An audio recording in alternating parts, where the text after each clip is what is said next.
Good afternoon, everyone. My name is Blair Forlaw, and I'm so happy to welcome you to the fifth program in a series presented by the Religious Freedom Center of the Freedom Forum. The title of our series is Religious Resolve, Stories from Our Past for Our Future. And we're happy to thank the Arthur Vining Davis Foundations for their support of this program series. Now, we've learned a lot from the narratives presented thus far in the Religious Resolve series. We've learned, for example, that history has been shaped and reshaped by a number of dynamic tensions that persist over time. For example, among them is the force of religious resolve in a multi-faith democracy, differing convictions about race and gender, yearnings for freedom, the compulsion for power and control. In the course of our series to date, we've seen these dynamics at work all the way from 18th century colonial America to 20th century USA. And reflecting on the narratives we've heard today, from our current vantage point, we've been made aware that the past is always present. Today, we're going to hear stories from the remarkable Grimke family.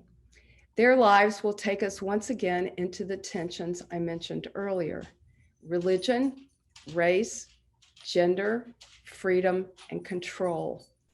And their stories will take us to a place of reconciliation at the locus of family, even while each of the Grimkes, in her or his own way, sustained lifelong faith-driven commitments to speak truth to the power around them. What will we learn from the Grimkes that will inform and deepen our lives? Can their stories from the past be a starting point for a better today and a more promising future? We're fortunate to have two outstanding panelists today who will take us into these questions. As they speak, you no doubt will also have questions and comments, and we encourage you to type those into the Q&A function at the bottom of your screen. We'll address as many as we possibly can at the end of our formal presentations. Dr. Robin Rogers Healy is a professor of history and co-director of the Gender Studies Institute at Trinity Western University in British Columbia, Canada. And I might just note as an aside that this is Thanksgiving in Canada. And so we're especially appreciative to Dr. Healy for having taken away some time from her family and her celebration to join us this afternoon. She is the associate editor of the Brill Press series, Research Perspectives in Quaker Studies. She convenes the Conference of Quaker Historians and Archivists and serves as publications chair for the Canadian Friends Historical Association. Her edited volume, Quakerism in the Atlantic World, 1690 through 1930, will be released in May 2021 by Penn State University Press. Along with Carol Dale Spencer, who I think is in our audience today. Welcome, Carol. She's currently working on a book forthcoming, also with Penn State University Press, entitled Gender and Quakerism in Transition, 1800 through 1920, Interdisciplinary Studies of Women Engaging a Changing Landscape. Reverend Dr. Persavia Prelo is pastor at 15th Street Presbyterian Church in Washington, D.C., where Reverend Francis Grimké also was pastor in his day. She teaches African American history at Bowie State University in Maryland, in addition to her pastoral responsibilities. Previously, she was an assistant professor of American history at Augustus University. Dr. Prelo earned a PhD in American history, a master's degree in education policy, another master's degree in history, all from the University of Illinois, Urbana.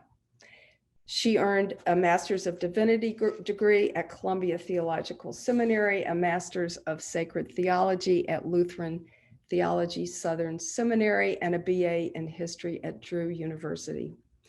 Dr. Prelo's research focuses on 20th century race relations, American Religious History, African American Social Equality, and the History of Education.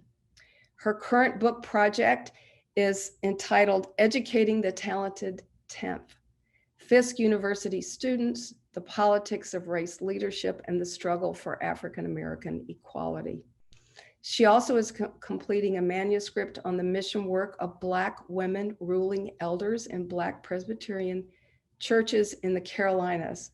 She serves as vice chair of the board of directors of the Presbyterian Historical Society, is a member of the Presbyterian Mission Agency Mission Development Resource Committee, the DC Mayor's Interfaith Council, and has served on the strategy team of Next Church and the Alumni Council of Columbia Theological Seminary. She's an ordained Presbyterian minister and also an incredibly busy person. Thank you for making room for this program on your Sunday afternoon. We're going to begin our narratives with the story of the Grimke sisters. Professor Healy, thank you for being with us this afternoon. I'll turn the program over to you.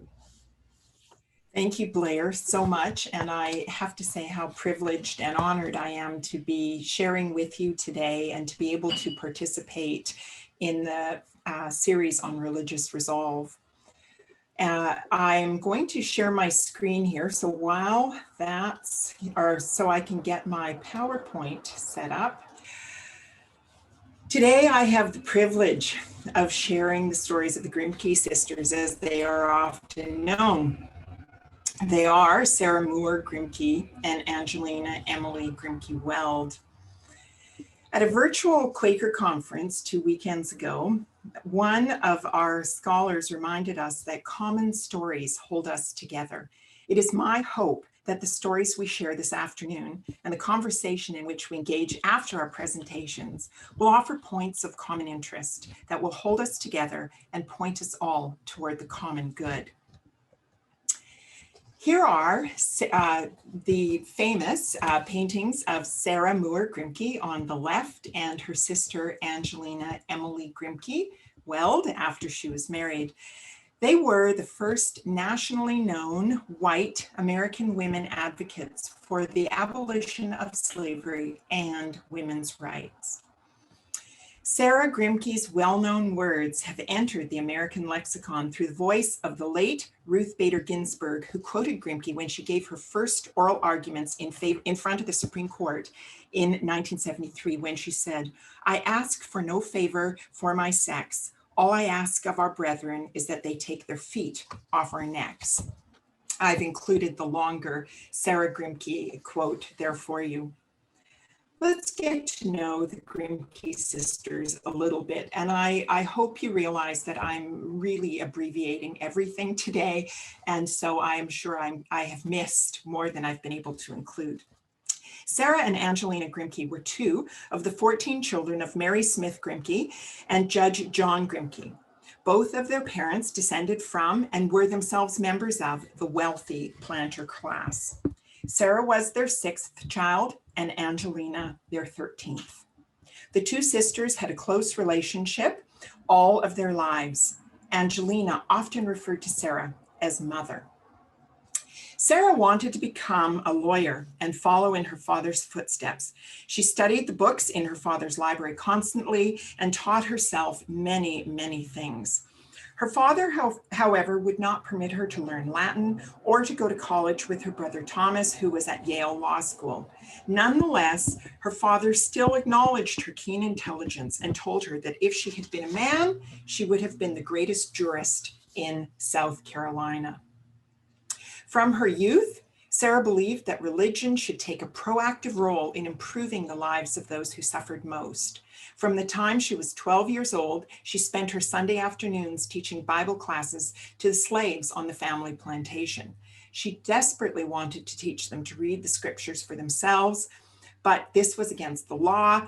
It had been illegal to teach slaves to read in South Carolina since 1740, and her parents would not permit it. Sarah did, however, secretly teach her personal slave Hetty to read and write. But when her parents discovered this was happening, her father threatened to whip the young girl. And fearing that she would cause trouble for the slaves themselves, Sarah did not undertake such a task again. She did remember afterwards, and I've put the quote here, that she took an almost malicious satisfaction in teaching my little waiting maid at night when she was supposed to be occupied in combing and brushing my locks. The light was put out, the keyhole screened, and flat on our stomachs before the fire with the spelling book under our eyes, we defied the laws of South Carolina. Defying laws was something that Angelina and Sarah Grimke would become known for later in life. In May of 1819, Sarah accompanied her father to Philadelphia, where he went for badly needed medical care. There she became acquainted with the Religious Society of Friends, or Quakers. Sarah was fascinated with Quakers' religious sincerity and simplicity and their general disapproval of gender inequality and slavery. For a period of time, Sarah and her father took up residence in New Jersey, where it was hoped that the sea air would improve his health. Sadly, he died shortly afterwards, necessitating Sarah's return to Charleston. Back at home, her fierce opposition to slavery quickly renewed, and she influenced her sister Angelina's views. Sarah relocated to Philadelphia in 1821, where she joined Quakers. The sisters visited back and forth between 1821 and 1829, when Angelina joined Sarah permanently. Both women joined Quakers and became active Quakers in Philadelphia. Their identification as friends, as Quakers are known, for those of you who are friends in our audience, their identification as friends and their move to Philadelphia made them virtual outcasts in the South. Life in the North, however, was not without its challenges. The Quaker community was deeply divided, recovering from an 1827 schism. And while Quakers were opposed to slavery, they held a spectrum of positions on their approach to abolitionism. Few embraced what we would call, or what could be considered, radical abolitionism. Angelina did, however, find a small circle of abolitionists in Philadelphia who shared her opinions on slavery and abolition, and she joined the Philadelphia Female Anti-Slavery Society and quickly became an activist in their movement. And I've put a quote on here that you can read that came from her diary, where she reflected on her time with this society. Lucretia Mott was a member of this society and is probably a very well-known abolitionist. In 1835, disturbed by riots against abolitionists and African Americans, Angelina was prompted to write a personal letter to William Lloyd Garrison, who was publisher of the Boston abolitionist paper, The Liberator. Garrison had published an appeal to Boston citizens to repudiate mob violence. Angelina's letter encouraged Garrison to stand his ground, even in the face of mob activity. She said, "The ground upon which you stand is holy ground. Never surrender it. If you surrender it, the hope of the slave is extinguished. If persecution is the means which God has ordained for the accomplishment of this great end, emancipation, then I feel as if I could say, let it come, for it is my deep, solemn, deliberate conviction that this is a cause worth dying for." Without her permission and with an editorial comment, Garrison published Angelina's letter in a September issue of The Liberator. You can see I've provided a short clipping of some of the article on the screen here. The print is very small, as was the standard of the newspapers of the day. This letter put Angelina at odds with many Northerners, including some Quakers who believed she was a radical abolitionist and disapproved of her approach. Pardon me, I flipped ahead too quickly. Angelina was embarrassed, but she did not retract the letter, and the publication launched her career as a public figure. Angelina and Sarah then faced disapproval on multiple fronts. They were reprimanded by their Quaker community for their very outspoken positions, yet they were sought out by the abolitionist movement. The sisters had to choose. Would they publicly renounce their behavior or actively work to oppose slavery? They chose the latter course. As agents of the American Anti-Slavery Society, Angelina and Sarah began to address small groups of women in private homes in New England. This practice grew naturally into appearances before large mixed audiences, and this became one of the challenges. No longer were they just speaking to women in their homes, but they were speaking to large mixed audiences. They toured churches throughout New York as vocal and persuasive advocates of abolition. Angelina was quickly recognized for her her powerful skill as an orator, often surpassing her male counterparts who were also touring on the Reform lecture circuit.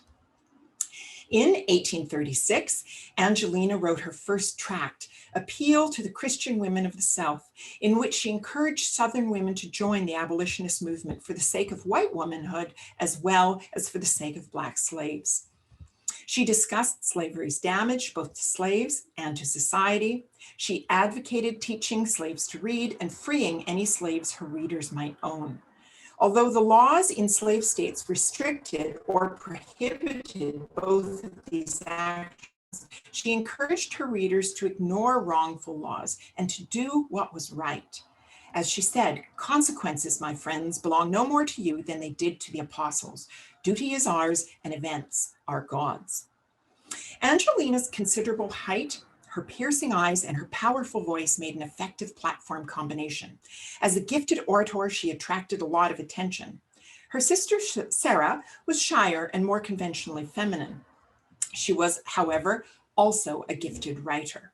Silenced in her Quaker meeting in Philadelphia, she moved to New York in the summer of 1836 and cast her lot with Angelina in the anti-slavery movement. That November, both sisters attended a course for abolitionist workers conducted by the noted anti-slavery orator Theodore Dwight Weld. Inspired by this experience, Sarah wrote her Epistle to the clergy of the Southern US. And I'm not going to read the quote. This document is available easily online. If you search for it online, you'll be able to find it in its full text. I encourage you to read it. It really does display Sarah's gift as a writer. It's written in that 19th century prose, so the sentences are long, but it is wonderful, and she cuts to the quick, as you'll see in the quote that I have placed on the side. As the first women anti-slavery agents, the sisters were harassed by hostile mobs. They were snubbed by polite societies, and they were branded with scandalous slurs. They were denounced as unnatural, unsexed, and immoral.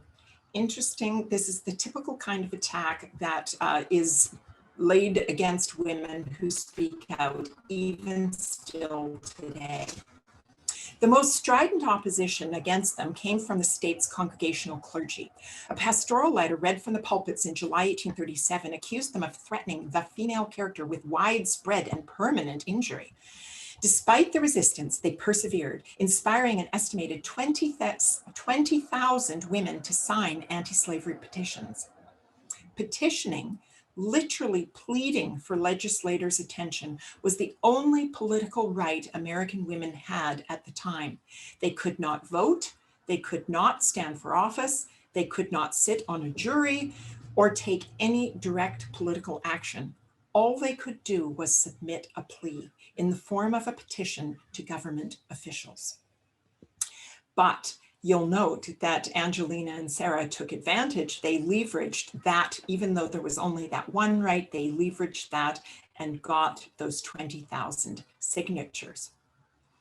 In 1838, the day after her 33rd birthday, Angelina made history as the first woman to speak before a legislative body in the United States.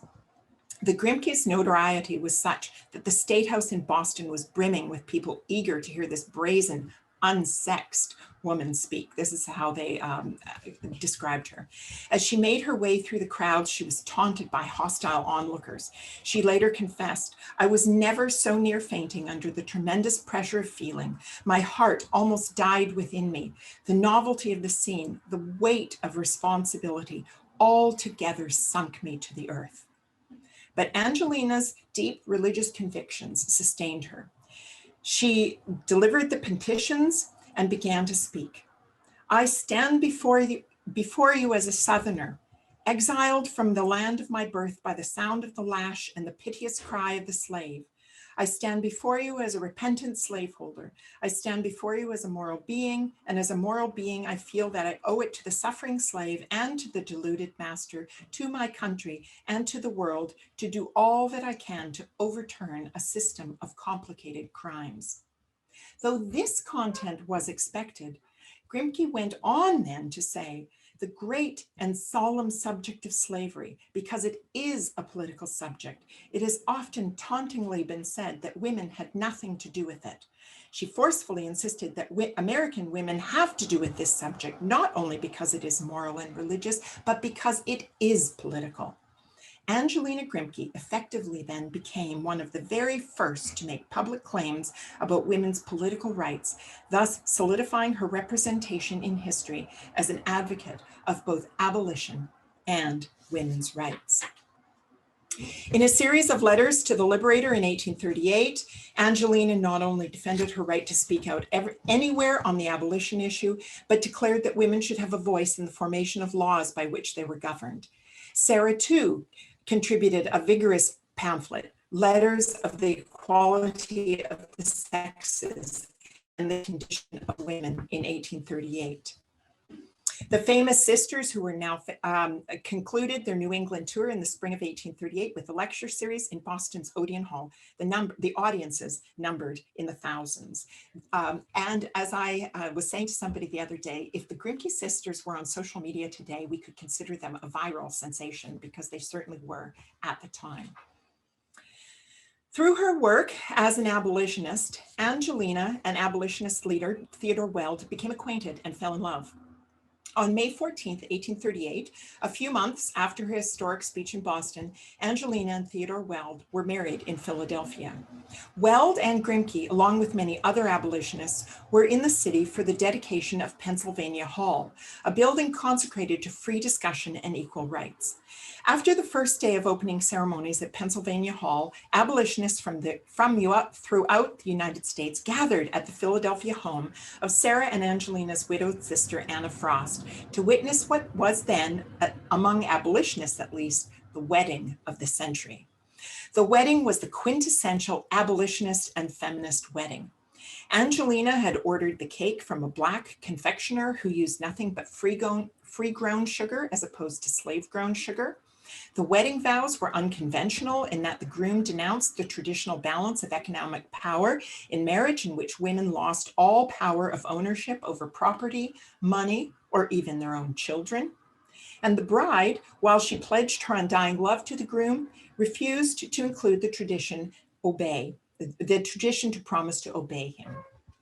The couple was blessed by both a white and a black minister, and the guest included whites as well as blacks. The wedding had been designed to demonstrate, challenge, and irritate. It succeeded.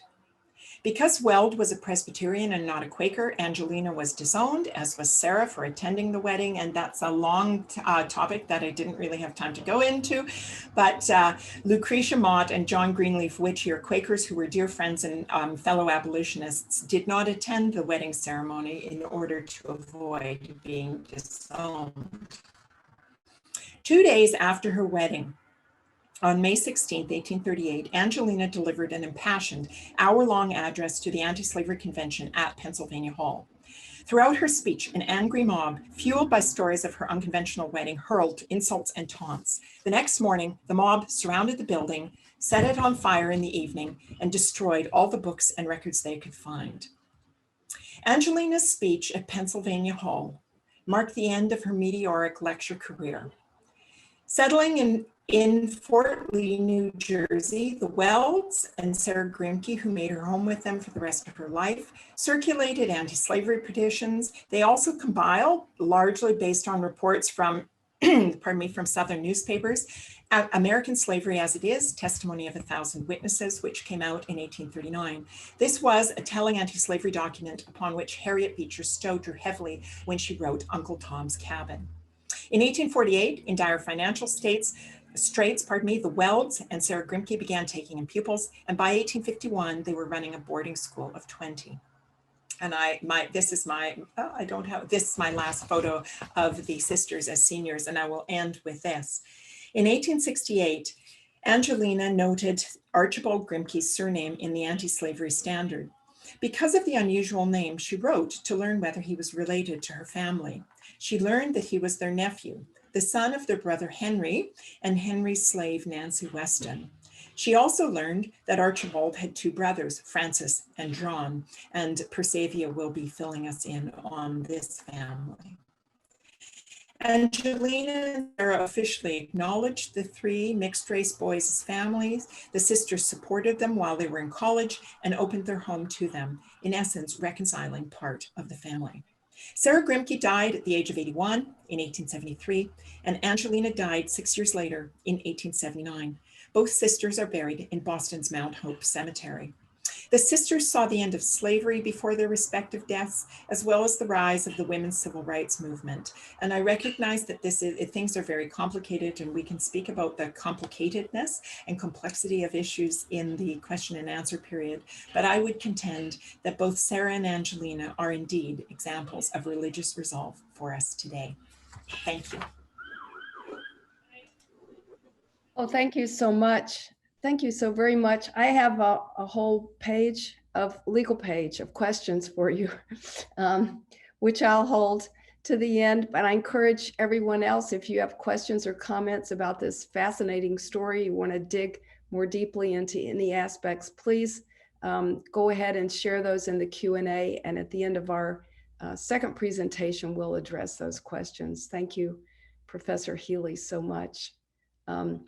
And now we'll move on to Reverend Francis Grimke, who mentioned briefly at the end of your story, and hear his story and consider the meaning of his life for us today. So Dr. Prelo, thank you so much for being with us today.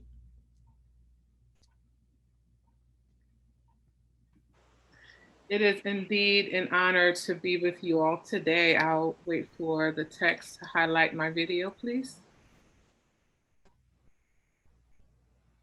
Wonderful, thank you. I'll share my screen. Again, good afternoon, everyone. I am Reverend Dr. Persavia Prelo, pastor of 15th Street Presbyterian Church, and I bring you greetings from Washington, D.C., 15th Street Presbyterian Church, and Bowie State University. It is such an honor to serve on this panel with Dr. Robin Rogers Healy, and thank you so much for your very thoughtful and thought-provoking story on the Grimke sisters. I've been pastor of 15th Street Presbyterian Church for almost 3 years and actually have made the journey to DC from pastoring in South Carolina. And so this is really, in many respects, a full circle moment for me to be able to reflect and hear more about religious resolve from the Grimke sisters, and to share with you all this afternoon about Reverend Francis Grimke, who is a former pastor of 15th Street Presbyterian Church. Today, I'll be talking about Reverend Francis Grimke, not only how his life in many ways is a symbol of religious resolve upon which we can learn from today, but I'll also be talking about some of Reverend Francis Grimke's immediate family as a way of lifting up the ways in which his immediate family, his wife, his brother, his niece, in many respects, epitomize this legacy of racial uplift and equality that the Grimke sisters embody. And so whether or not we are talking about the Grimke sisters or Reverend Francis Grimke, his wife Charlotte Fortin, his brother Archibald Grimke, or his niece Angelina Wells Grimke, we learn a lot about the importance of faith, social uplift, and the struggle for equality that African Americans experienced at the turn of the century. So Reverend Francis Grimke speaks out on faith, race, and civil rights. So let's begin with some information about Reverend Francis Grimke. Here I have before you this provocative quote. It says, "Unless there comes to the nation a greater emancipation than Lincoln's proclamation effected, it is doomed, it is bound to go down. This quote is very important in situating Reverend Francis Grimké when he was born. Reverend Francis Grimké was born in 1850 on October 10th, 1850. I posted on Facebook yesterday, inviting many people to this talk, that yesterday was his birthday. And I have to confess that when I was talking with Blair, we chose this date, October 11th, not even realizing that it was his birthday. And subsequently, Reverend Francis Grimké also died on October 11th, 1937. So very, what I would say, prophetic that we are having this conversation about the Grimke sisters on the weekend, on the anniversary of both Grimke's birth and also the passing of his death. But he lived from 1850 to 1937, and there was much history during that time period. But I certainly want to lift up the Civil War and Reconstruction, and that Reverend Francis Grimké in many respects was born into slavery and came of age during the Civil War. When he became pastor of 15th Street Presbyterian Church in the late 1880s, it was really after the Reconstruction era. So his life was shaped by a pursuit of equality. So more on Reverend Francis Grimké. Here we have images, and we can see how these images show Reverend Francis Grimké as a young man and as a seasoned statesman and pastor at the time of his passing in 1937. He certainly was an American Presbyterian minister in Washington, D.C. He was regarded for more than a half of a century as one of the leading African-American clergy of his time and was a prominent worker for equal rights. In many respects, we can say that Reverend Francis Grimké was a theologian, a pastor, and the moral compass of the nation. He was known to write letters to presidents to encourage them to think about the impact of their presidency on the push for civil rights and equality in our nation's capital. Reverend Francis Grimké was an active advocate of civil rights. Before there was an NAACP, the National Association for the Advancement of Colored People, that was founded in 1909, Reverend Francis Grimké was active in the Niagara Movement, which was an organization founded by African-American race leaders to promote equality. Dr. Healy has expressed understanding of the Grimke sisters, but I want to talk a little bit more about Reverend Francis' family origins as it relates to his mom and dad. Francis Grimké was the second of 3 sons born to Henry Grimke, a white European slaveholder of Charleston, South Carolina, and Nancy Weston, an enslaved woman of European and African descent. After becoming a widow, the senior Grimke began a relationship with Weston. And it's so important to lift up Nancy Weston as Grimke's mother. We don't learn a whole lot about Nancy Weston, but we do know that she was an enslaved woman. And when we hear these words, he, meaning Henry Grimke, moved in with Nancy Weston, we may question whether or not it was voluntary. She was an enslaved woman. And as we know in the context of American history at that time, children born to African-American women under slavery followed the status of their mother. So if the woman who was a slave was free, then children would be free. But certainly in this respect, Reverend Francis Grimke and his brothers were born as slaves. She was his official domestic partner in the house. Both Henry and Nancy gave Francis and his brothers, Archibald and John, their first lessons in reading and writing, the historical record, we are told. Henry Grimke had come from a large family, and as we have learned, his sisters being Sarah and Angelina. Henry Grimke died in 1852. So it raises this question: what then becomes of Nancy Weston and her 2 children? As he was dying, Henry tried to protect his second family by willing Nancy, who was pregnant with their 3rd child, and her 2 sons, Archibald and Francis, to his son and heir, Montague Grimke. And as much as Henry Grimke tried to protect his family, he effectively made them property and gave them to one of his eldest sons, Montague, who was white. Henry's sister Eliza was executor of his will and brought the family to Charleston and allowed them to live as if they were free, but they did not aid them financially. Nancy Weston had a complicated story. She took in laundry and did other work, and when her boys were old enough, they attended public schools for free Blacks. And so we can see how Francis and his brothers ebbed and flowed between being enslaved, but also living as free, but still under the restrictions of enslaved and free Blacks in South Carolina. In 1860, Montague claimed them as slaves again. Again, they ebbed and flowed between freedom and enslavement. During the American Civil War, Francis ran off and became a valet for a Confederate Army officer stationed at Castle Pinckney, a jail for Union soldiers. Francis was found and jailed for a time before returning to Montague Grimke, who sold him to another Confederate officer.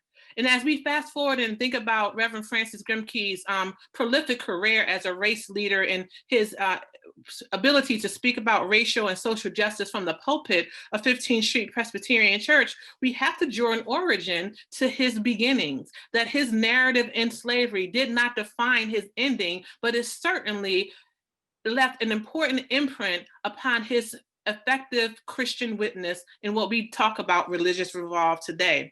But fast forward, after the Civil War ended, the three Grimke boys attended freedmen schools founded by the American Missionary Association. There in those schools, their talent for reading and writing was discovered.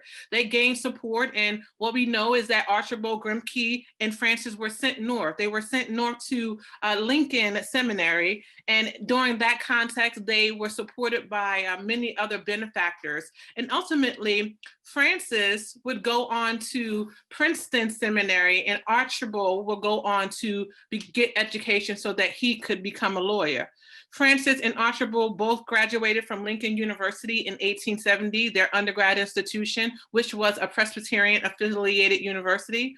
Francis went on to graduate again from Princeton Theological Seminary, and Archibald became a lawyer. So we can see how these two brothers, born under slavery, whose father was a planter, we know that their lives were complicated, but we also know that sometimes what we envision to be the impact of someone's life is shaped to their origins. But what we know already early on is that their origin did not define who they would become. In fact, both Archibald and Grimke's life and career superseded their early origins born into slavery.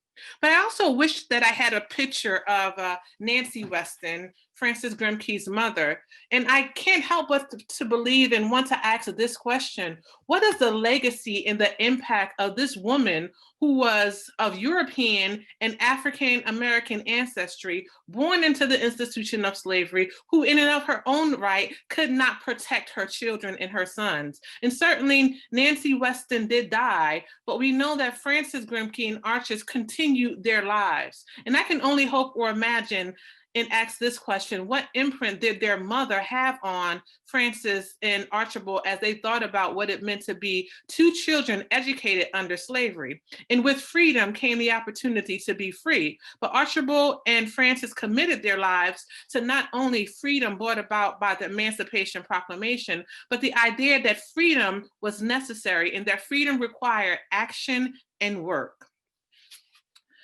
And so a little bit about Archibald, because I think to really fully understand the impact of Reverend Francis Grimke and even the legacy of the Grimke sisters, we must see Reverend Francis Grimke in relationship. Before he even came to the pulpit of 15th Street Presbyterian Church as a young man being educated at Princeton Seminary, he was in relationship with his brother Archibald Grimke. So Archibald Grimke was born, of course, in 1849 in Charleston, South Carolina, and he died at the age of 80 in Washington, D.C. And so we can see that geographically, both Francis and Archibald, their lives intersected. And D.C. at the turn of the century was a place, a cornucopia of race leaders. In the shadows of the White House and 15th Street Presbyterian Church, you have Howard University. In fact, if you do research on the Black Grimkes and their lives in Washington, D.C., you'll know that the papers of Francis Grimke were chronicled and curated by Carter G. Woodson, the historian of Negro History Week, which became African American History Month. But after establishing his law firm in Boston after he graduated, Archibald Grimke met Sarah Stanley, a white woman from the Midwest, and they had a daughter, and her name was Angelina Grimké. And I'll end my talk by talking about Angelina Grimké, born in 1880. Both Archibald and his wife, Sarah Stanley, separated while their daughter was young, and Stanley returned with Angelina to the Midwest when the girl was 3. When Angelina was 7, Stanley started working. She brought Angelina back to her father in Boston. The couple never reconciled, and Stanley never saw her daughter again because she committed suicide by poison in 1898. It becomes another provocative story of race to think about what this white woman who married Archibald, who was for the most part biracial, but the impact of race relations on their relationship. But after graduating from school, Angelina, Archibald's daughter, became a teacher and a writer. Her essays and poetries were published by the Crisis, the NAACP, and in 1916, she wrote the play Rachel, which addressed lynching in response to a call by the NAACP for works to protest the controversial film, The Birth of a Nation. I'll pause there in talking about Angelina Grimké, because I'd like to talk a little bit now about Archibald Grimké's career. Archibald Grimké lived and worked in Boston area most of his career, but he was prolific in his research and in his writings. His world was in intersection and collaboration with many African-American race leaders of the time. We can talk about Frederick Douglass, Booker T. Washington. Both of them, including Archibald, were members of the National Council of Colored People, again, another predecessor organization to the NAACP. Archibald was in conversation with Booker T. Washington and Frederick Douglass, and they believed that there needed to be opportunities for academic and higher education. In 1901, with several other men, he started The Guardian, a newspaper in which they could express their views. Together, Grimke and Trotter also organized a Boston library. For a time, Archibald and other leaders were allied with W.E.B. Du Bois, but Grimke continued to make his own impact on American society. He published prolifically in The Age and The New Yorker. He was a part of the American Negro Academy, the Niagara Movement. All of these elements are aspects of Archibald's career. And as much as Francis Grimké would go on to the pulpit of 15th Street Presbyterian Church, his brother also continued to advocate and push for civil rights. Archibald Grimké would ultimately relocate to Washington, D.C., and he would lead public protests in Washington against segregation of federal officers under President Woodrow Wilson, who accepted the wishes of other Southerners on his cabinet. Grimke would also testify as a lawyer before Congress in 1914, but did not succeed in gaining changes about equality. About this time, he also became national vice president of the NAACP. What we learned is that Archibald Grimké had a stellar career advocating social and equal rights. He fell ill in 1928, and at the time he and Angelina were living with his brother Francis, by then a widower. His daughter and brother cared for him until his death in 1930. So Reverend Francis Grimké outlived his brother by almost a decade. Now I want to talk about Reverend Francis Grimké and how his life intersected with 15th Street Presbyterian Church. Grimké began his ministry at 15th Street Presbyterian Church in Logan Circle in Washington, D.C. 15th Street Presbyterian Church was a major and continues to be a major congregation with a strong prophetic African-American faith witness. It is the first predominantly and historically Black Presbyterian church founded in our nation's capital. If you do any research on the history of Black Presbyterian churches in Washington, D.C., you will know that all of these Black Presbyterian churches had their origins in 15th Street. Francis Grimké led 15th Street Presbyterian Church for mostly up until his passing in 1937. He had a brief hiatus when he left to become pastor of Woodlawn Presbyterian Church for a few years, but 15th Street Presbyterian Church loved him so much that they wrote a letter and he came back and pastored for many, many more years. His elder brother at the same time, Archibald, was appointed as a consul to the Dominican Republic. Francis was a participant in the March 5th, 1897 meeting to celebrate the memory of Frederick Douglass, who founded the American Negro Leader Academy. Francis Grimké's life, he came of age during a critical time of racial progress. Born in 1850 and died in 1937, he saw the shift from the Civil War to the Reconstruction era to the development of African Americans being nominated and elected to office. And certainly he was there at the turn of the century as America shifted from understanding that we live longer as a nation under the institution of slavery than we have under the experiment of integration. So from the pulpit of 15th Street Presbyterian Church, Reverend Francis Grimké wrote letters to major race leaders and government officials all over the country. And he also preached not just about Christian morality, but Christian morality in its intersection with racial justice. President Francis Grimké, in many respects, was a part of a learned society of African-American leaders, many of who interacted with Howard University. His scholarship refuted racist scholarship. He promoted Black claims to individual social and political equality, and he studied history and the sociology of African-American life. His preaching at 15th Street Presbyterian Church was both a sermon and an address to the nation at large.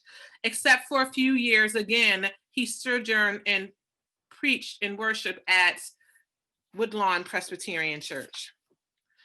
But as we look at 15th Street Presbyterian Church, 15th Street Presbyterian Church has existed on our street for more than 170 years. I'm missing one image of the actual buildings of this congregation, but if you look at these two images, the one on my right is the image of what 15th Street Presbyterian Church looks like today.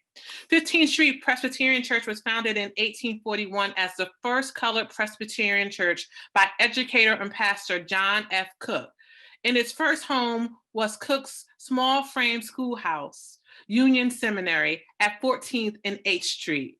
The first church building was erected on 15th Streets between I and K Streets. The church moved to 15th and R Streets in 1918, and the current building was completed almost 50 years ago. John F. Cook was the church's first pastor. But as it relates to race leaders living in Washington, D.C., many of them worship at 15th Street Presbyterian Church. I wish I was around during the time that Grimke was pastor of 15th Street Presbyterian Church. Before Grimke arrived, Reverend Henry Highland Garnett was an ardent abolitionist and orator, served as the pastor of this congregation. When Congress passed the 13th Amendment officially ending slavery in the United States, Garnett was invited to preach a sermon before the House of Representatives. And so when Grimke, fresh out of Princeton Seminary, was called, first he was pulpit supplied, and then he was called to the pastorate of 15th Street Presbyterian Church, he inherited a mantle. 15th Street Presbyterian Church was at the fore and continues to be at the fore of advocating the intersection of Christianity and racial justice. And so Reverend Francis Grimké begins to pastor 15th Street Presbyterian Church. He was a young pastor. And 2 years after he pastored 15th Street Presbyterian Church, he met the esteemed Charlotte Fortin Grimké. When Charlotte Fortin Grimké and Francis Grimké married, Francis Grimké was at the time 28 years old. Charlotte Fortin Grimké was 13 years his senior. This image, this house is an image of the home that Charlotte Fortin Grimké and Francis Grimké lived in. And we see these images of Charlotte Fortin Grimké, a young image and a more seasoned image. In December of 1878, Grimké married Charlotte Fortin. And what's so interesting about their marriage is that together their covenant union was about not only being a covenant union before God, but when we talk about the idea of religious resolve, Charlotte Fortin, before she became a Grimké, had a stellar career, an impactful career of racial justice.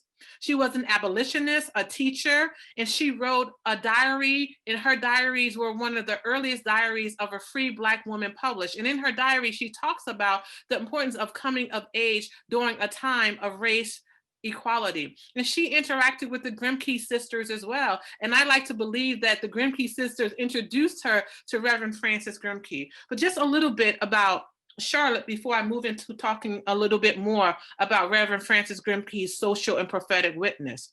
Charlotte was the daughter of James Fortin, a prominent member of the free Black elite community of Philadelphia.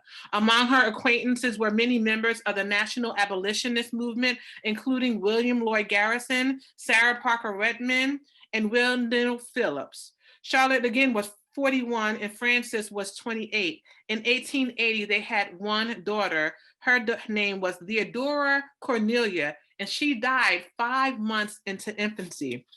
When I heard about the story of their daughter dying, it made me think about how could they both continue to be advocates of racial justice and experience the deep hurt over losing a child in infancy. On the one hand, they had to deal with racial inequality and injustice, and on the other hand, they were parents who were yet grieving the loss of their daughter. The granddaughter of a wealthy sailmaker, James Fortin, and a niece of Harriet Fortin Purvis, Charlotte grew up in a privileged Black family in Philadelphia and New England. When her mother died in 1840, she was raised by various members of her extended family. In 1854, moved with one of her aunts to live in Salem, Massachusetts. And so here we get an image of a young, free Black woman inhabiting the world and moving freely among abolitionist circles. It is there she attended a private school where she was the only non-white student. In Salem, she became a member of the Salem Female Anti-Slavery Society and became the first non-white person to teach white students in the public schools. During the Civil War, Fortin was the first Black teacher to work with mission establishing schools in South Carolina Sea Islands and began teaching the freedmen. She wrote prolifically, and her essays of her experiences were published in the Atlanta magazine.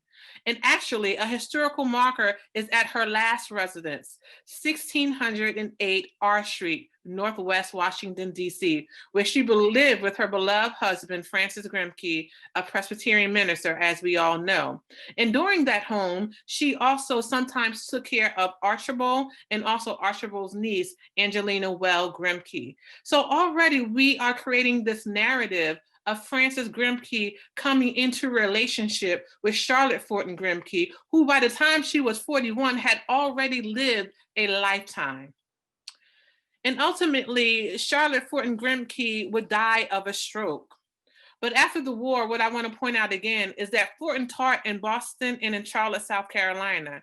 In 1872, she would move to Washington, D.C., where she taught at a preparatory school later known as the Paul Laurence Dunbar High School. There are some members of 15th Street Presbyterian Church, and so they know this history very well. 1 year later, she became a clerk in the Treasury Department. At 41 years old, well beyond her marriage to Grimke, she already had a career in DC government. Their child again died in infancy. In 1896, Fortin helped to found the National Association of Colored Women. I don't want to get that cliche that behind every good man, but I will say this, that behind a significant race leader at the turn of our century was a significant race woman. I thought it would be not in good taste to talk about Reverend Francis Grimké's prolific career without lifting up his marriage to Charlotte Fortin Grimké that really, for the most part, went almost the entirety of his career as a pastor of 15th Street Presbyterian Church. So in the last few minutes I have before you, I'd like to lift up some of Francis Grimké's, on the one hand, I want to call it prophetic activism, but I can also call it social activism. A quote from Francis Grimké: "When the US government shows a proper appreciation of the services of the Negro, who has never failed it in every crisis of his history to do his whole duty to shed his blood freely in its behalf, then and not till then will I be heard." So Francis Grimké is what we could call a theologian and a pastor who spoke both in the pulpit and beyond the pulpit. So I want to highlight three distinct areas where we can see some of his social witness. The first area where we can see some of his social witness was his address to President Woodrow Wilson in 1912. Woodrow Wilson won the election of 1912, and Francis Grimké wrote the Washington newcomer a friendly letter. He probably thought this question to himself: what can I say to this new president that might encourage him to lift up the banner of social equality? How can I welcome him and tell him of the importance of not only thinking about race relations across these United States, but addressing race relations right here in our nation's capital, Francis Grimké's backyard? And so the Expositor, a newspaper, reprinted Wilson's address on the importance of Bible study. Grimké read it, and he was encouraged that a reformed Christian would be leading our nation. And so here's a quote from his address to Woodrow Wilson. I said to myself, no American citizen, white or black, need have reasonable fear from an administration of a man who feels as he does, who believes as he does in the word of God.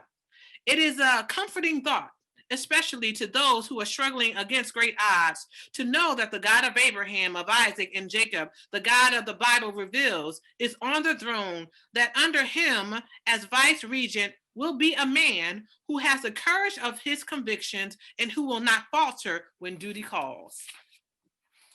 Reverend Francis Grimké also too protested the color line. I just shared the story of Charlotte Fortin working in the government. Well, there were many 15th Street members working for the government at that time, as there are many 15th Street members working for the government today.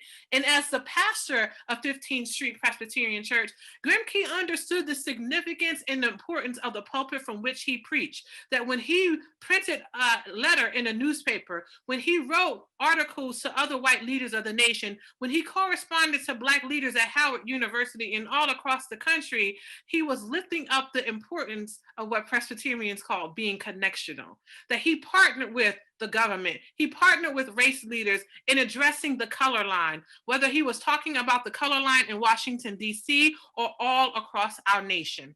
I have a few more minutes and then I'll wrap up. So not fully a year after Wilson had extended the color line, meaning segregation in government departments, and forced African Americans from those leadership roles, Grimke wrote another letter. He said, as an American citizen, I desire to enter my earnest protest against the disposition under your administration to desegregate colored people in various departments of the government. To do so is undemocratic, is un-American, is un-Christian, is needlessly to offend the self-respect of loyal Black citizens of the Republic. And so here we see Francis Grimké speaking out, not only as a way of encouraging parishioners pastorally, but also speaking about inequality in our nation's capital. And I would be remiss if I didn't say anything about Reverend Francis Grimké and his positionality as a race leader and a pastor during the 1918 Spanish flu pandemic. Indeed, history marches forward, but sometimes history is circular and we can learn from the past. Between October 1, 1918 and February 1, 1919, 33,000 residents of Washington, D.C. contracted what was known then as the Spanish flu. 2,895 citizens of the district passed during that time.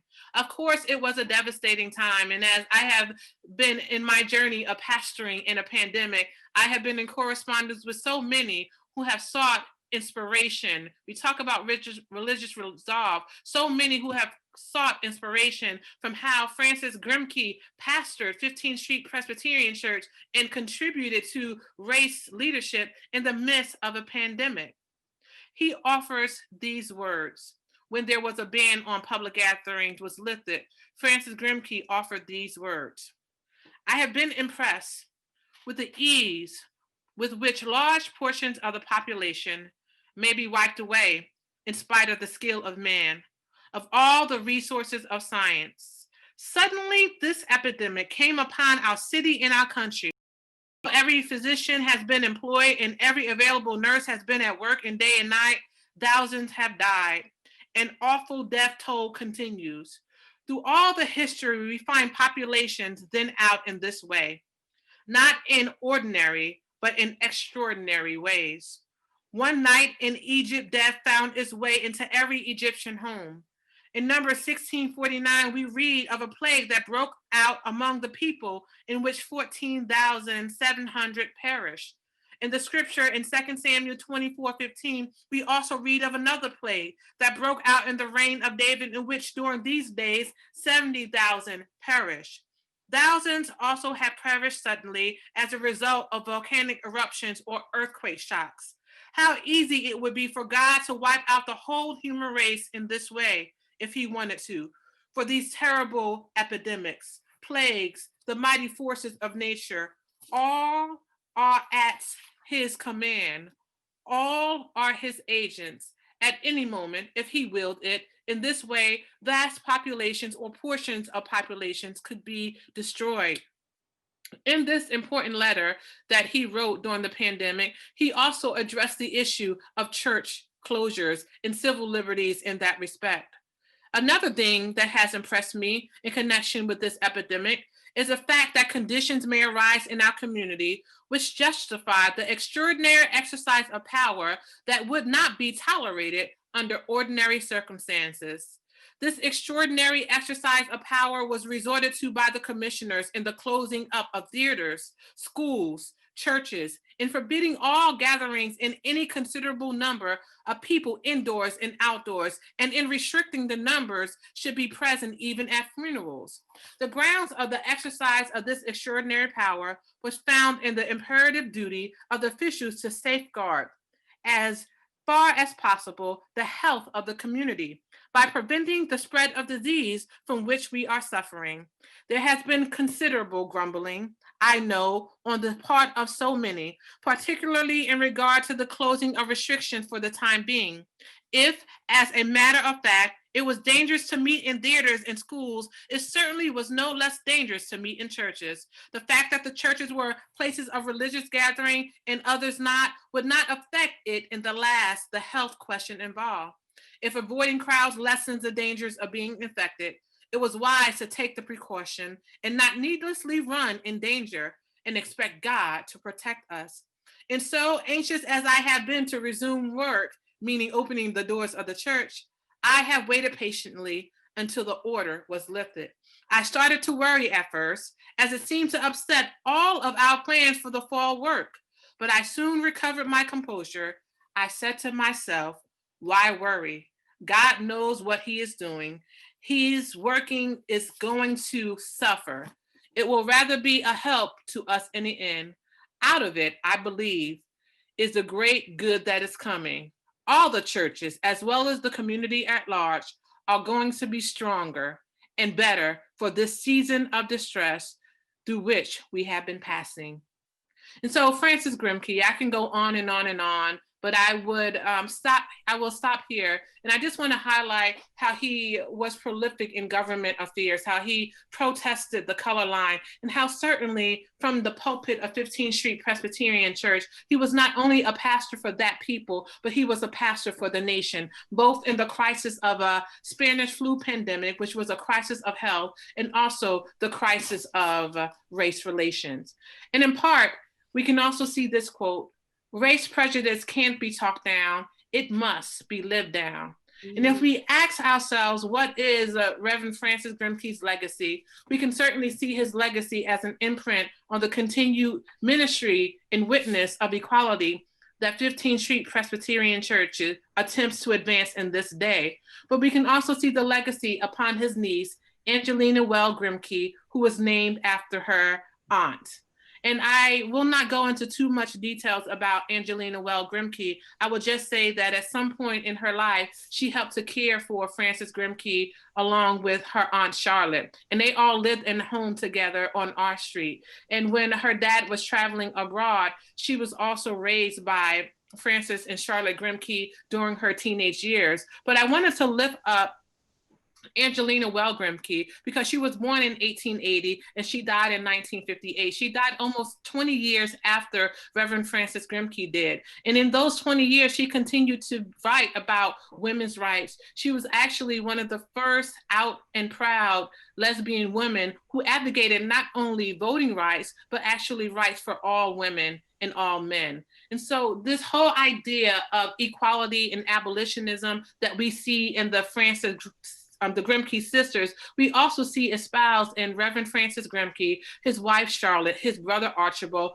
and certainly his niece Angelina Grimké. In my continuing narrative of pastor of 15th Street Presbyterian Church, I know that that is a congregation that has a strong religious resolve shaped by the historic witness of so many Presbyterians and of course the pastor, Francis Grimké, who's gone on before us. We continue to wear the legacy today of race relations in our nation in all that we do. And as a pastor who has the privilege and opportunity to journey alongside of a people who are also shaped by past history, we do raise this question: what does the story and the ministry and the witness of Reverend Francis Grimké teach us today about faith in the midst of a public health pandemic and faith in the midst of racial crisis that Black Lives Matter as a movement has lifted up on our nation's imprint? Thank you all for joining today, and I look forward to continuing the conversation and the story of Reverend Francis Grimké. And if you're ever in the DC area,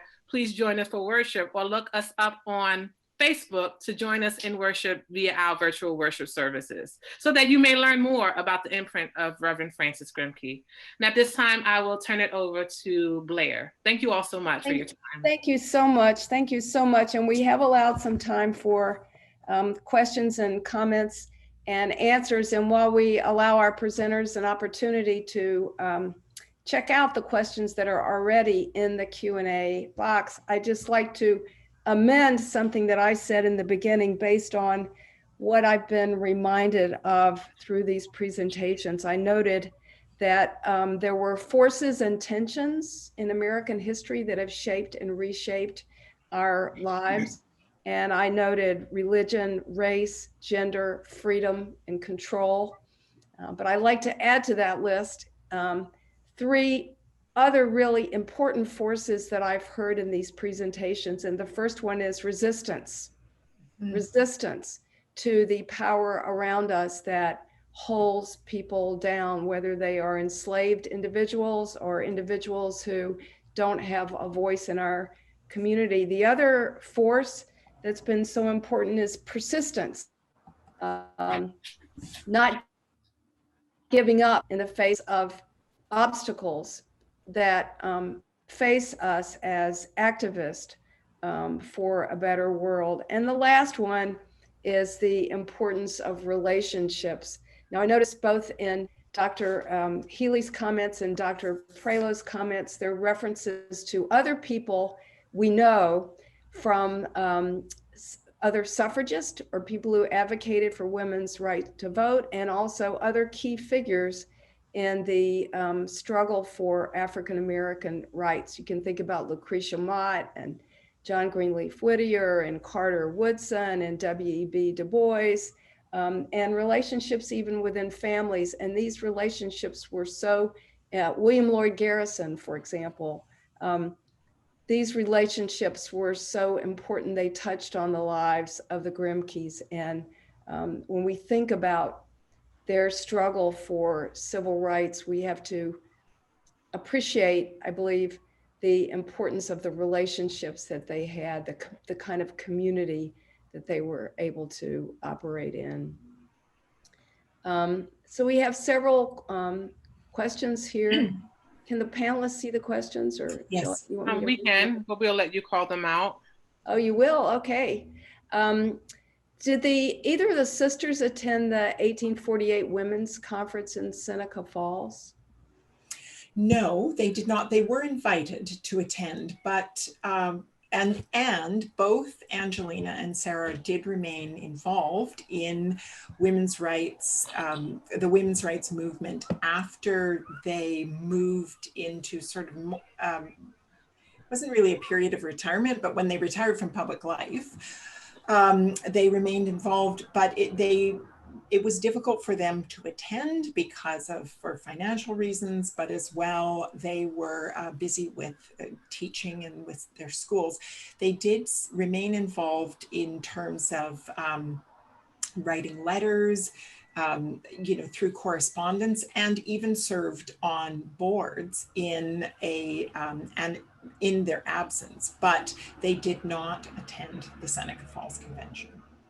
Well, the subject came up also about the 15th Amendment. And I believe Dr. Prelow even mentioned it. The 15th Amendment, as we know, prohibited states and the federal government from denying individuals the right to vote on the basis of race, color, or previous condition of servitude. And there was tension I know within the women's rights movement regarding race, and some women suffragists were in favor of delaying the 15th Amendment, is that right? In order to ensure that women's rights weren't excluded. They wanted to go for women's suffrage as opposed to specifically African-American men. Where did the Grimke sisters fall in that debate? And this is a great question. And I see that it was asked by Betsy. Betsy, it's lovely to see your name. It's lovely to see a friend, even though I can't see your face, to know that you're participating in this conversation. This is a fascinating topic, the issue of race rights and gender rights, or women's rights, because there was, even when Angelina and Sarah began speaking out for women's rights, Theodore Weld, who Angelina eventually married, and John Greenleaf Whittier both requested that they not, because they were concerned that this would divide the abolitionist movement, and that the focus would not be on abolition, but would then be, it would detract from the movement. So this was an issue even before the Civil War, even, during the middle of the 19th century. The specific position, I actually don't know specifically what the Grimke's position was on the 15th Amendment. Both women were quite elderly as they moved into the 1860s, even with 15th Amendment passing in 1870, or being ratified in 1870. By that point, Sarah was very elderly and frail, and but the two women did continue throughout their lives to advocate for both Black equality as well as women's equality. So I know that doesn't answer the question entirely, but it's one of these situations that's quite complicated. Mm-hmm. Thank you. Blair, if you mind, if I can just make comments on some of the questions about Francis Grimke. Yeah. Sure. First, I wanted to lift up, there's a comment from Cheryl Thurber. Thank you for placing Francis Grimke in the context of his family through multiple generations. Certainly that was my intent. And this is less of a question and more of a comment from Beth Akiyama. Thank you for your comment. And she states that the African American Civil War Museum here in DC will be opening a new larger quarters in the Grimke School at Vermont and U Street Northwest next year. And this is an important hub for Black history and advocacy in DC. Thank you so much, Beth, for your comment. There's a question from a Pamela Nelson. Are any of the Grimke family living in the DC area today? By my research, I cannot document that there are current family living in the DC area today, but I will offer this, that in 1937, when Grimke died, he was buried at a cemetery in Washington, DC called Harmony Cemetery. Mm-hmm. And in the 1960s, more than 37,000 African-American bodies were moved from that cemetery to National Harmony Cemetery in Maryland, in the Lanham area.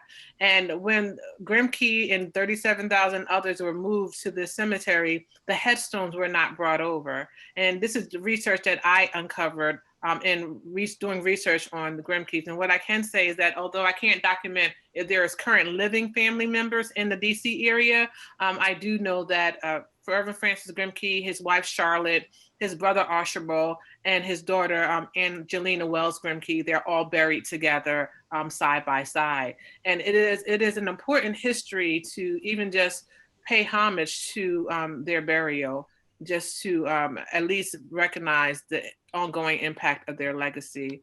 Then there was also a question in addition about Francis Grimke and his theology on lynching.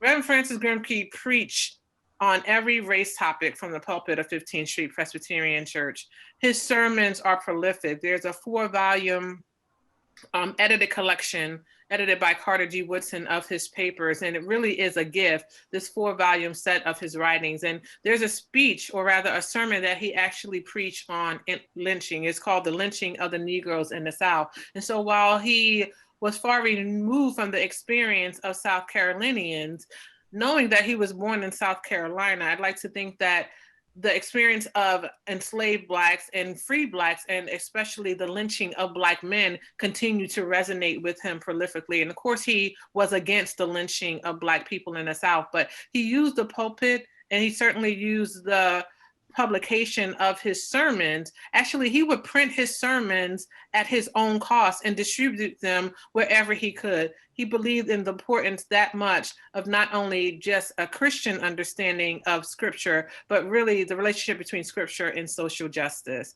And then lastly, before I turn it over to any other comments by Dr. Healy, there was a conversation or comment from Reverend Elnora Giddings Ivory, and she asked, did they meet? In my research, I wasn't able to determine if Woodrow Wilson and Reverend Francis Grimké met, but I am certainly encouraged by the fact that they did exchange correspondence via mail. But as we can see, even from the comments in the last few minutes and the comments in the comment section, that Reverend Francis Grimké's impact, not only on 15th Street, but on the nation as well, was because of his relationships.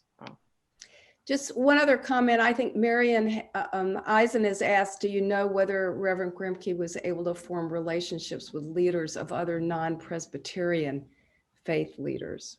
Mm-hmm. I would imagine he will, but he had, but I didn't document that. I do know that as it relates to building leaders across, building relationships with Black leaders, he was involved in, again, the Niagara movement, the NAACP, and in addition, his research and his scholarship and his preaching was very ecumenical. Some of his writings, if you look at the context of his writings, many of his sermons were preached at 15th Street Presbyterian Church, but he also gave addresses. And so I'm sure that many of those who were in the audience were multiracial coalition of people. What about his relationship with Alexander Crummell? I don't know Alexander Crummell. Tell us. I didn't read too much prolifically about his relationship with Alexander Crummell, but I did mention that Alexander Crummell was one of many race leaders that he was in conversation with. Okay. There's much still to be learned about Reverend Francis Grimké. And much to be uncovered. There's a book, a dissertation, not a book, published on his life, and written by a historian from Howard University, who has since passed, of course. But I really wish that that dissertation was published as a book, because it's really inaccessible. But there's not a biography that has been published on Francis Grimké. Dr. Healy, there's a question here. Were the Grimké sisters closer to Elizabeth Cady Stanton rather than Lucy Stone, who might reflect on their attitude towards the 15th Amendment?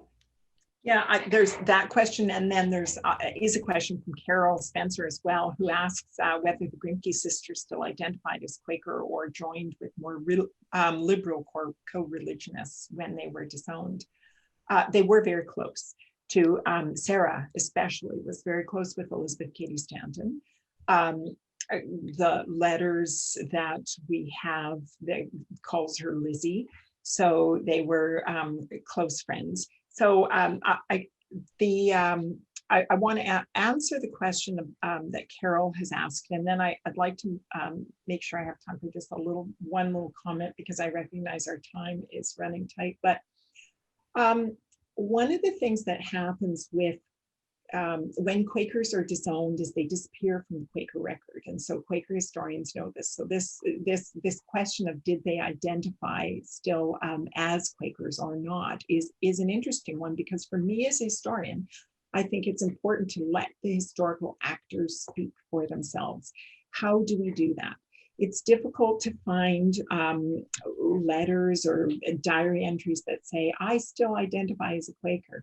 So I do look though, and if you noted the last image on my PowerPoint, where Sarah Grimké still dressed very much in the plain way, as a senior. And so I contend that they maintained close friendships with individuals who did remain Quakers. Lucretia Mott and the Whittiers and folks from the more liberal side. But something else that's really important to recognize, and again, we're getting into the weeds here, but about in the middle of the 19th century, Quakers began to loosen their the penalty for marrying outside of the faith. And in part that happened because so many Quakers were being disowned for marrying non-friends.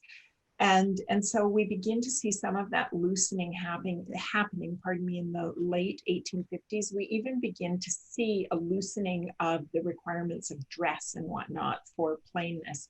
So this is a period, this is a period of transition, 19th century transition for Quakers. And so I can say that Sarah and Angelina, while I think they did maintain that connection to Quakerism, it was on a very, very liberal side. They began to participate in dress reform movements, etc., and a number of other utopian movements. But before I pass it over again to Dr. Prelo, I just want to make one comment. Blair, when you, in your comments, you said something that really tweaked for me a reminder of a principle I think that we need to keep in mind. And that is, we may do what is easy, but we need to do what is right. And I think that each of the people we've spoken of today, we can look at example after example of where they chose to do what is right instead of do what is easy.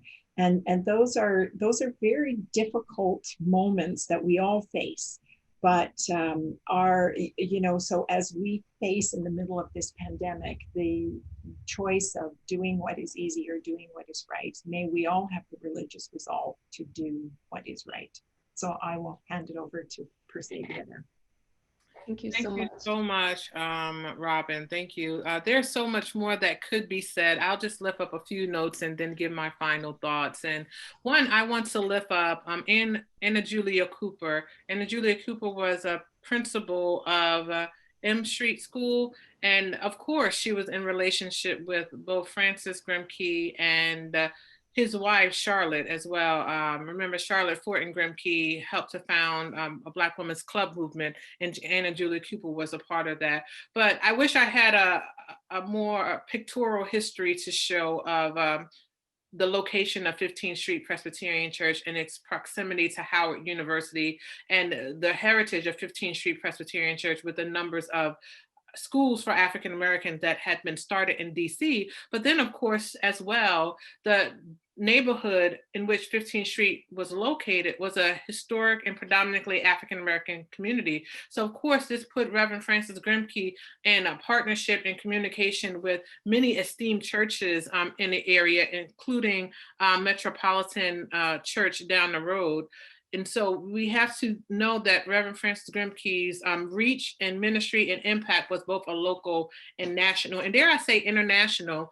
One of the important aspects of being a pastor of 15th Street Presbyterian Church is making the memories and research about Francis Grimké accessible.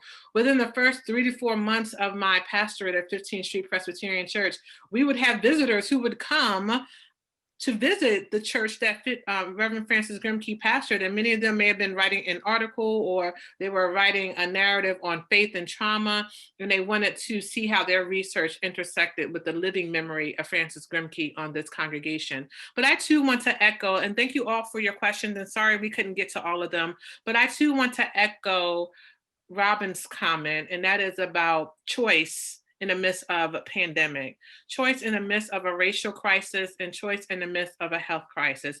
We all have a choice, but we also have to live those choices as an expression of our faith, whatever our faith may be.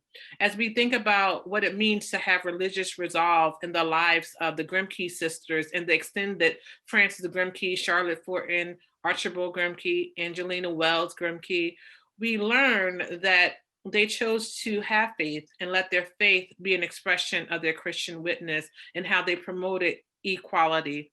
And certainly, if we go back to Nancy Weston, Francis Grimké's mother, who would have thought that her children would go on to become such impactful and pioneering race leaders? And so we continue till this day in how we interact with one another. Knowledge is power. And sometimes the best we can do to move away from fear is to learn more about each other. And certainly the stories that we have heard today of the Grimke families, both the white Grimkes, the biracial Grimkes, and the African-American Grimkes, we learned that our faith is a segment of our action. May we all be encouraged from their stories and their witness. Thank you all so very much for your questions and for taking time out of your Sunday afternoon to learn more about Reverend Francis Grimke and his pastorate of 15th Street Presbyterian Church. And thank you so much, Blair from the Freedom Forum, for the invitation, and good being with you, Robin. And yes, someone did write a comment. I do aspire to write an authentic history of Reverend Francis Grimke, but perhaps after retirement. Thank you. And to your questions about being able to use a recording of this program, yes, we have recorded the program. I will let you know, all of you, as soon as it's up on our YouTube channel. And please do share it with your networks, your churches and synagogues, and whoever you think can really benefit from the questions and the answers and that have been provided here. I'd just like to let you know that we'll be back again next Sunday at 3 o'clock in the afternoon. That's October 18th for the final program in our Religious Resolve series. The title of this program is Fearless Faithfulness to Uphold the Right to Vote. We're going to explore the stories of three very important and courageous religious leaders who literally put their lives on the line to make sure that African Americans could exercise their right to vote. Reverend Joe Carter, the first African American in his parish in Louisiana to be able to successfully register to vote in more than 60 years. Viola Liuzzo, Unitarian, and Reverend James Reeb, also a Unitarian, both of whom answered the call to come to Selma, Alabama to help with the struggle there where they were both murdered. So please come and join us next Sunday afternoon to hear these powerful and inspiring stories. So thank you so much, Dr. Robin Rogers Healy, for giving us your wisdom and your experience and thoughts this afternoon. And thank you also to Dr. Persavia Prelo of 15th Street Presbyterian Church for the same. This has been a wonderful program, and thank you very much. And thank you to everyone for joining us. So till next time then, bye-bye.